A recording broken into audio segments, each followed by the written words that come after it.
નમસ્કાર મિત્રો, સ્વાગત છે તમારું અમારી યુટ્યુબ ચેનલ ગુજરાતી વોઇસમાં। મિત્રો, આજે હું એકલી મારા કાકાના ઘરે ગઈ હતી અને મારા કાકાનો છોકરો મને એના રૂમમાં લઈ ગયો પછી મને કબડ્ડી રમાડી।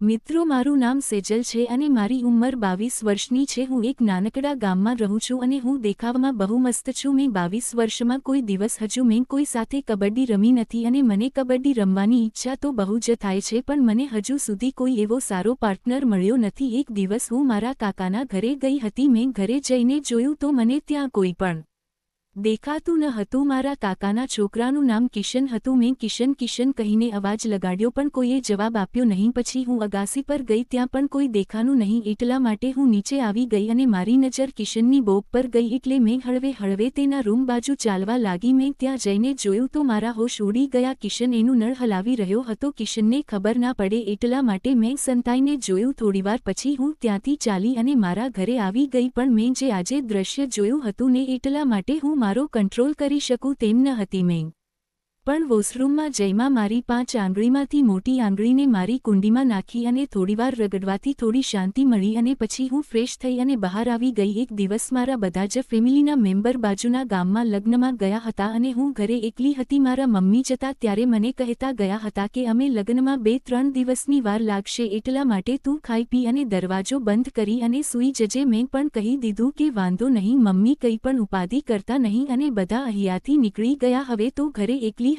પછી હું વધારે રસોઈ બનાવવા માટે શાકભાજી લેવા ગઈ હતી। વચમાં મારા કાકાનું ઘર આવે છે તો મને થયું કે લાવ મારા કાકાના ઘરે આટો મારતી જા। મેં ઘરે જઈને જોયું તો કિશન એક જ હતો અને કિશનને પૂછ્યું બધા ક્યાં ગયા છે, તો તેને મને જવાબ આપ્યો અને કહ્યું તે પણ લગ્નમાં ગયા છે અને હું એક જ ઘરે છું। તો મેં પણ કિશનને હસતા હસતા કહ્યું કે આજે સાંજે જમવા મારા ઘરે આવતો રહે છે। કિશન મને ઓકે એવું કહી અને હું ત્યાંથી નીકળી ગઈ। મેં રસોઈ બનાવી અને ટેબલ પર રાખી દીધી હતી અને ટીવી જોઈ રહી હતી। એટલામાં દરવાજાનો બેલ વાગ્યો। મેં દરવાજો ઝડપથી ખોલ્યો તો બહાર કિશન હતો, તો તેને અંદર આવવાનું કહી અને અમે બંને સાથે બેસી અને જમવાનું જમી લીધું અને મેં કિશનને કહ્યું કે મારા ઘરે આજે કોઈ નથી, તો તું મારા ઘરે જ સૂઈ જજે ઘડીક। તો કિશને હાના કર્યું પણ પાછો સૂઈ ગયો। અમને બંને અલગ અલગ રૂમમાં સૂઈ ગયા અને હવે રાત્રિનું 1 વાગ્યા હતા। મને તરસ લાગી એટલા માટે હું ફ્રિજમાં પાણીની બોટલ લેવા આવી હતી।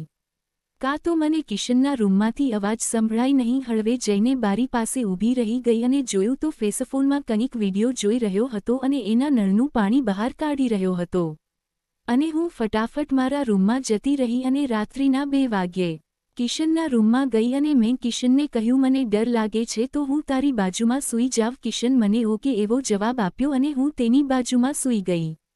અમે બંને ભેગા સૂતા હતા। આખરે 3 વાગ્યે અને કિશન મારા પર તેનો હાથ આવવા દીધો। મને તો એવું લાગ્યું હતું કે કિશન નિંદરમાં હશે, પણ હજુ તો 5 મિનિટ થઈ હતી અને કિશન મારા પપૈયા અડવાનું શરૂ કર્યું। હળવે હળવે તેને મારા પપૈયાને દબાવવાનું ચાલુ રાખ્યું। આખરે અડધી કલાક સુધી તેને આવો ખેલ કર્યો અને હવે તો હું પણ ફૂલ તૈયાર થઈ ગઈ હતી એટલે મેં પણ કિશનને સાથે રહેવાનું શરૂ કર્યું। કિશન કે મેં કોઈ દિવસ કબડ્ડી રમી ન હતી એટલા માટે અમને પણ આવું કરવું બહુ જ પસંદ હતું અને એનો હાથ મારા પાછળના ભાગમાં ફેરવવાનું શરૂ કરીએ। આમ કરતાં કરતાં તેનું બેટ ફૂલ ટાઈપ થઈ ગયો હતો અને મારી પીંચ પણ ભીમી થઈ ગઈ હતી। કિશને જરાય મોડું કર્યું નહીં, એનું બેટ એને બહાર કાઢી અને મારી પીંચની વચ્ચોવચ મૂકી દીધું। મને તો હજુ આમાં ઘણી ખબર પણ નહોતી પડતી। એમ તો મને પહેલી વાર હતું એટલે ડર પણ બહુ વધારે લાગતો હતો, પણ સાથે સાથે મજા પણ આવતી હતી અને કિશને એનું બેટ આગળ પાછળ કરવાનું શરૂ કર્યું। આમ કરતાં કરતાં 10 મિનિટ થઈ ગઈ અને કિશન ઊભો રહી ગયો અને હવે હું મારા કંટ્રોલમાં હતી નહીં એટલે મેં જોરથી ઊભી થઈ ગઈ અને કિશનની સાથે કબડ્ડી રમવા લાગી। હવે તો કિશન પણ જાણી ગયો હતો કે સેજલને આ બધી વસ્તુ પસંદ છે, તો લાવ આજે હું મોકો જોઈ અને મારી કબડ્ડી રમવાની ઈચ્છા પૂરી કરી લો। આમ તો જો સેજલ એક સુંદર અને બહુ સારી છોકરી હતી એટલે મને આ બધું કરવું વધારે પસંદ ન હતું। મેં સેજલના બંને સ્ટમ્પ પહોળા કર્યા અને મારા બેટ પર થોડું માલિશ કરી અને તેની પીંચમાં નાખી દીધું। મારું બેટ 7 ઇંચ કરતાં પણ વધારે મોટું હતું એટલે સેજલને પણ મજા આવતી હતી, પણ સેજલની પીંચમાંથી હળવે હળવે પાણી નીકળવા લાગ્યું। મને તો ડર લાગવા લાગ્યું, પણ સેજલે મને કહ્યું કિશન તું મૂંઝાતો નહીં, કારણ કે મેં હજી કોઈ દિવસ કબડ્ડી રમી નથી એટલા માટે તે પ્રોબ્લેમ તો રહેશે। પરંતુ આ કબડ્ડી રમવાનું ચાલુ રાખજે વસાલેના છોડતો અને હવે મેં કિશનના બધા જ ઉતારી દીધા હતા અને કિશને મારા ઉતારી લીધા હતા અને અમે બંને હવે સાફ ખુલ્લા મેદાનમાં હતા. થોડીવાર કિશને બેટને મારા માંગ લીધું અને કિશને મારા દડા દબાવવાનું ચાલુ કર્યું. આમ કરી અને કિશને એની બીજી ઇનિંગ્સ પૂરી કરી અને અમે બંને એકબીજા સામે જોઈ અને બેઠા હતા. કિશન બોલ્યો, આ વાત તો કોઈ પણને કહીશ નહીં. તારે જ્યારે પણ કબડ્ડી રમવી હોય ત્યારે તું મને કોલ કરજે. સેજલ પણ હસતા હસતા બોલી, તું તારા મિત્રને પણ ના કહેતો અને મેં જવાબ આપ્યો, હું તો કોઈપણને નહીં કહું તો તું પણ તારી ફ્રેન્ડને ના કહેતી. આમ કરી અને સવારના 9 વાગી ગયા હતા. મેં નાસ્તો બનાવ્યો, કિશને નાસ્તો કર્યો અને નાસ્તો કરી એના ઘરે પાછો જતો રહ્યો. હજુ તો મારા ઘરના લગ્નમાં રોકાવાના હતા એટલા માટે મેં કિશનને કોલ કર્યો અને કહ્યું કે આજે રાત્રે પણ આવી જજે, હું તૈયાર રહીશ.